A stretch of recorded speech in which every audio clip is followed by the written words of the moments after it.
ပါရှင်ဒီနေ့ပြောပြမယ်ပုံမြင်လေးကတော့အပြန်အလှန်လေးစားပါဆိုတဲ့ပုံမြင်လေးစစ်ပါတယ်ရှင်တခါတော့ကကျွန်တော်မှာတငယ်ချင်းတယောက်ရှိတယ်အဲ့ဒီတငယ်ချင်းမှာသူ့အိမ်ကကားကိုမောင်းပေးရတဲ့ဒရိုင်ဘာတယောက်ရှိတယ်သူကအဲ့ဒီဒရိုင်ဘာကိုအင်မတန်နိုင်စားပါတယ်ဒရိုင်ဘာကသူ့ထက်အသက်9နှစ်လောက်ကြီးတယ်ဒီတော့ကျွန်တော်ကကိုတက်ပြီးခေါ်ပေမဲ့တငယ်ချင်းကတော့နာမည်ပဲခေါ်ပါတယ်စကားပြောလဲတငယ်ချင်းကမင်းနဲ့ငါပဲ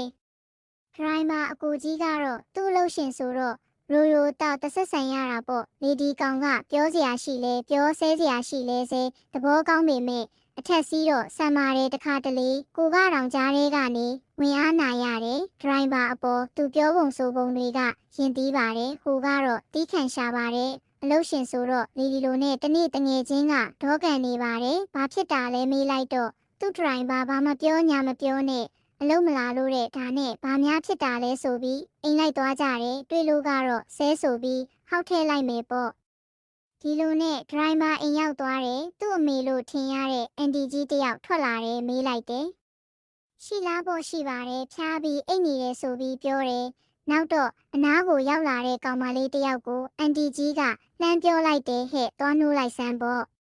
ဒီမှာသူ့လှုပ်ရှင်အိမ်ကလိုက်လာတယ်ပေါ့စသဖြင့်အဲ့ဒီမှာကောင်မလေးကဘာပြောလိုက်လဲဆိုတော့ကိုကြီးအိတ်နေတာမနှိုးရဲဘူးတဲ့ကျွန်တော်တငယ်ချင်းကိုကြည့်လိုက်တော့ဒီကောင်တစ်ချက်တွေသွားတယ်စက္ကန့်ပိုင်းလောက်ပေါ့နောက်တော့ကောင်မလေးကိုပြောလိုက်တယ်မနှိုးရဲရင်သွားမနှိုးနဲ့တော့ထားလိုက်ပါသူအိတ်ပါစေတဲ့ပြီးတော့ပြန်လှည့်လာခဲ့လိုက်ကြတယ်အပြန်လမ်းမှာကျွန်တော်သူ့ကိုမေးကြည့်တယ်မင်းမဖြစ်သွားတာလဲလို့တငယ်ချင်းကပြန်ဖြေတယ်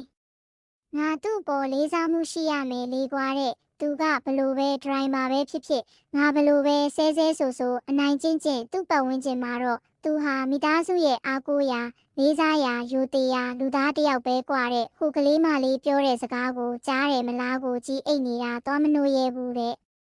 သူ့ပတ်ဝန်းကျင်သူ့မိသားစုမှာတော့တော်တော်ကိုအရှိန်ဝါကြီးပုံရတယ်ငါကဒါကိုထဲမတွက်ပဲခါတိုင်းလိုသွားဆက်ဆံလိုက်ရင်သူ့အားကိုးနေတဲ့သူ့မိသားစုခမညာဘလို့ခံစားသွားရမလဲသူကိုယ်တိုင်ကရောလူတယောက်ဟာတနေရာမှာဘလို့ပဲဖြစ်နေဘယ်ဘဝပဲရောက်နေအောက်ခြေသိမ်းပဲဖြစ်အနှိမ်ခံပဲဖြစ်ဘသူမှဆေးဖို့ကြောဖတ်မလုပ်ချင်တဲ့သူပဲဖြစ်အဲ့ဒီလူဟာတခြားသောတနေရာမှာတော့အရှင်သခင်တပါမိခိုအားကိုးရာအဖြစ်နဲ့ရိုသေလေးစားစရာပြရုပ်တစ်ခုခုတော့ဖြစ်နေတတ်ပါတယ်တစ်ဖက်ကပြန်စဉ်စားပြန်ရင်လေဒီလိုပါပဲတလောကလုံးကကို့အပေါ်ဘလို့နှိမ်ဘလို့ဆက်ဆံ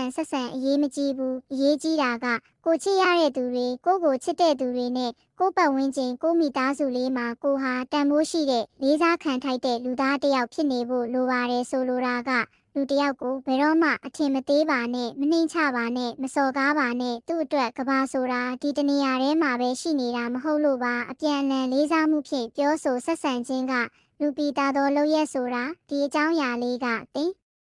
ခန်းစာပေးထားတာပဲဖြစ်ပါတယ်ရှင်အဆုံးနားထောင်ပေးလို့ကျေးဇူးတင်ပါတယ်ရှင်